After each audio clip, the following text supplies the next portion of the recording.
2차 곡선 문제 같네. 읽어보죠. f를 초점으로 하는 포물선 y제곱 이퀄 4px, p가 양수 위에 원점이 아닌 점, 그러니까 이 포물선 위에 한 점입니다. x1, y1.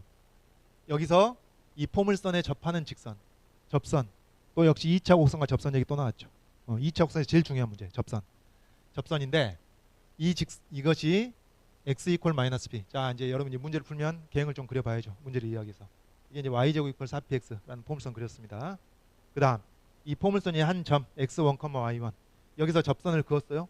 그럼 여기서 접선을 그으면은 우리가 두 가지를 생각해야 된다. 항상 어떤 2차 곡선 위에서 한 점에서 접선을 긋게 되면은 접선의 방정식 쓰시고 y제곱 대신 y1 y 그 다음에 이퀄 x 대신 2분의 x 플러스 x1 이 접선의 방정식 나오고, 그 다음 요 점이 이 2차 곡선 위에 있는 점이기 때문에 이 2차 곡선의 방정식을 만족합니다. 요게 안 쓰일 리가 없기 때문에 이걸 또 써놓으시고 yn 제곱 이퀄 4px1 이 두 개를 딱 써놓고 이제 문제를 푸는 거예요. 그럼 여기서 뭐하냐? 이게 접선입니다. 이 접선이 x 이퀄 마이너스 p와 만나는 점. 그러니까 이제 여기서 이 정도 해봅시다. 예를 들어서 이 포물선의 초점이 여기 있다. f가 p, 여기 있다 치자고. 그러면은 이 포물선의 준선이 이렇게 대칭 위치에 요만큼 대칭 위치에 x 이퀄 마이너스 p가 있단 말이에요. 그래서 x 이퀄 마이너스 p. 그러니까 뭐 준선이라는 용어를 몰라도 상관이 없겠네. 이제 x 이퀄 마이너스 p로 지나갔으니까 x 이퀄 마이너스 p와 만나는 점 q. 자, 이게 이제 q 나오죠. 되나요? 여기 q. 여기 q가 되겠습니다. 그리고 이 q와 y좌표가 같은 포물선이 있는 점 어떻게 돼요? 그러면 x축과 평행하게 쭉 평행이동해가지고 평행이동이라보다는 쭉 x축과 평행선을 그어가지고 요 포물선과 만나는 점 얘를 이제 p'이라고 얘기를 한다고 말이지. 그러면은 p'을 해가지고 각 p, f, p'의 크기를 세타라고 할 때 코사인 세타가 5분의 1이라면은 x1과 p가 무슨 관계가 있겠느냐 그런 얘기입니다. 그럼 여러분 이제 문제 순차적으로 이 진술된 대로 술술 따라가면 되겠습니다. 그러면 우리가 접선의 방정식을 구했으니까 얘가 x 이퀄 마이너스 p와 어떤 점에서 만나는지 어떻게 해요? x에다 마이너스 p 대입하면 되지. 예? 그래서 이게 이 접선이 x 이퀄 마이너스 p라는 직선과 어디서 만나냐? x에다 마이너스 p를 대입하니까 되나요? x1 마이너스 p 곱하기 2p 나누기 y1 되겠죠. 이게 y좌표입니다. 이게 q의 y좌표. 되겠죠? 다음 얘를 이 q하고 y좌표가 같으면서 포물선 위에 있는 점 P'의 좌표는 어떻게 되겠어요? 말 그대로 y좌표 똑같다고. y좌표.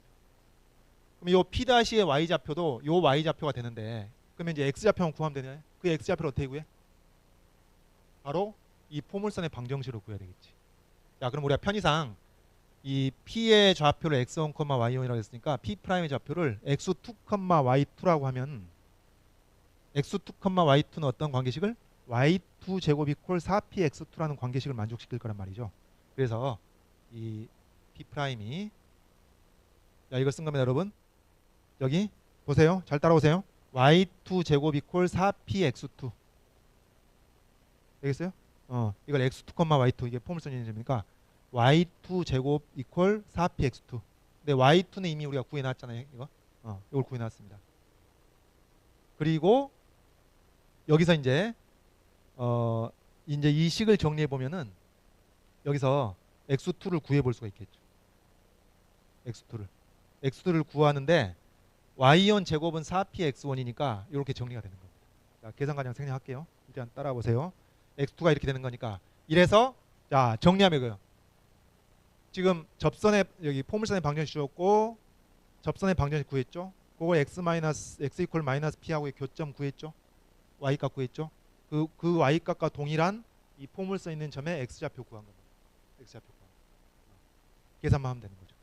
자, 그럼 여기까지 와가지고 우리가 뭘 결정하게 되냐면은 P'의 좌표, P'의 x좌표하고 y좌표하고 이렇게 P'의 좌표를 결정하게 되는 겁니다.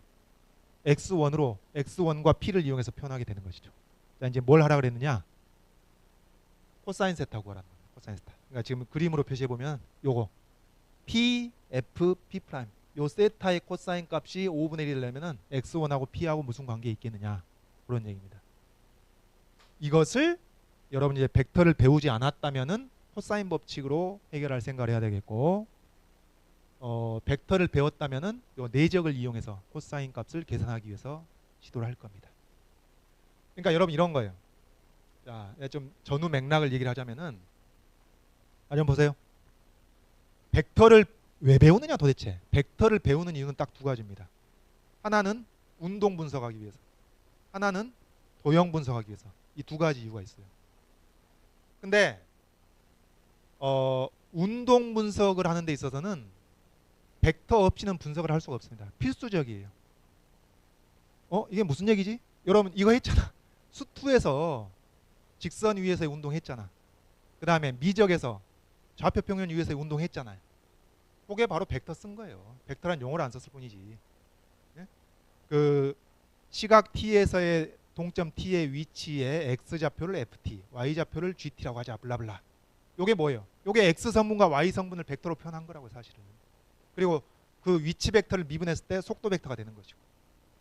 그래서 운동 분석할 때 여러분이 이미 벡터를 썼다. 벡터 없이는 운동 분석이 안 되는 것이다. 둘째, 벡터를 왜 배우냐? 도형 분석을 하기 위해서 하는데, 근데 도형 분석은 벡터 없이도 도형을 분석을 해. 여러분 해왔어 지금까지. 근데 벡터라는 새로운 도구를 배움으로써 뭐 터보 엔진을 장착한다고 할까요? 도형을 분석하는 좀 고급한 개념인 셈입니다. 벡터가. 그래서 벡터를 모르고 도형 문제를 풀었을 때에 비해서 벡터를 이용해서 쉽게 도형 문제를 해결할 수 있다는 것을 이 문제를 통해서 관찰을 해보는 거예요. 그런 겁니다.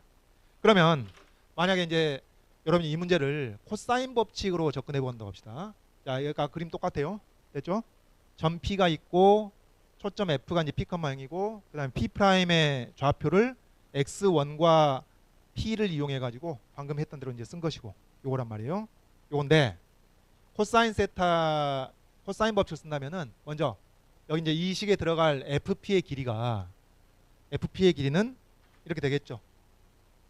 FP의 길이는 이제 요 길이를 여기서 X좌표의 차, Y좌표의 차 제곱해서 더해서 루트 씌워서 이제 그렇게 계산하고 Y1 제곱 이퀄 4PX를 대입해도 되는데 포물선의 정의를 이용해 보면은 요 길이하고 요 길이가 똑같단 말이에요. 예? 그래서 그걸 바로 이용한 겁니다. X1 플러스 P. 그래서 FP는 X1 플러스 P 요걸 쓰고 그다음에 P'에서 F까지 거리는 아까 요거였죠. 이 교점하고 같은 선상에 여기 이제 P'이 있는데 F에서 P'까지의 길이는 마찬가지로 X2 플러스 P를 썼고 X2를 이제 X1을 이용해서 나타내보면 이렇게 되고 정리하면 이렇게 된다고 말이에요. 자, 계산 과정은 생략하고 빨리빨리 넘어가겠습니다. 그 다음에 뭘 알아야 돼요? 이제 P에서 P'까지 이 길이를 계산해야 코사인 법칙을 쓸 수 있을 거 아니에요. 그런데 이 P에서 P'까지 길이를 쓰면은 자 이거 P', P, P', X좌표 차, Y좌표 차 제곱해가지고 이제 더해놨단 말이지. 요거 계산하기가 너무너무 복잡해진다고. 너무 복잡해져. 그런데 이것을 이제 벡터의 내적이라는 터보 엔진을 이용해 가지고 계산을 해 보시면은 어떻게 할 수가 있느냐? 이렇게 할 수가 있다. 자, FP 벡터의 성분을 여러분 나타낼 수 있겠죠? FP 벡터, 요 벡터의 성분 어떻게 돼요? X좌표의 차, Y좌표의 차 하시면 되겠습니다. 그래서 F 벡터의 성분은 X1-P, Y1이 되겠고, 오케이? FP' 성분은 이거 여러분 얘는 이 P'의 좌표에서 F의 좌표를 빼면 된다고. 벡터의 성분을 나타낼 때는 그럼 P'의 X좌표에서 여기 P 빼고 P'의 Y좌표에서 0 빼고 하게 되니까 FP'이 성분으로 나타냈을 때 이렇게 되는 겁니다. 그러면은 여기서 이 각각의 크기를 계산했을 때 FP의 크기, 그다음에 FP'의 크기 이렇게 계산할 수 있겠고, 내적은 X 성분끼리 곱하고 Y 성분끼리 곱해서 정리를 해봤을 때 식이 이렇게 되기 때문에 자 보시면 지금 계산까지만 생각한 거예요. 크기분의 내적 했을 때 어떻게 됐어요? 크기 요거 두 개 곱한 것이 분모로 얘가 분자로 가게 되면 바로 이게 공통인수 보이네. 요게 약분되니까 바로 X1 플러스 P분의 X1 마이너스 P 이렇게 코사인 값이 간단히 정리가 돼버린다는 얘기지. 그럼 문제에서 뭐라고 그랬냐? 이게 5분의 1이라고 그랬습니다. 이게 5분의 1일 때 x1과의 p의 관계 그냥 단순히 1차 방정식이 되겠죠. 그래서 5를 분자에 곱하고 여기 분모가 우변으로 오게 되면은 4x1이 6p가 되는 것이니까 x1 이퀄 2분의 3p 끝났습니다. 이런 겁니다. 그래서 벡터와 벡터의 내적을 이용해서 도형 문제를 쉽게 푼다는 게 이런 겁니다. 이런 거예요.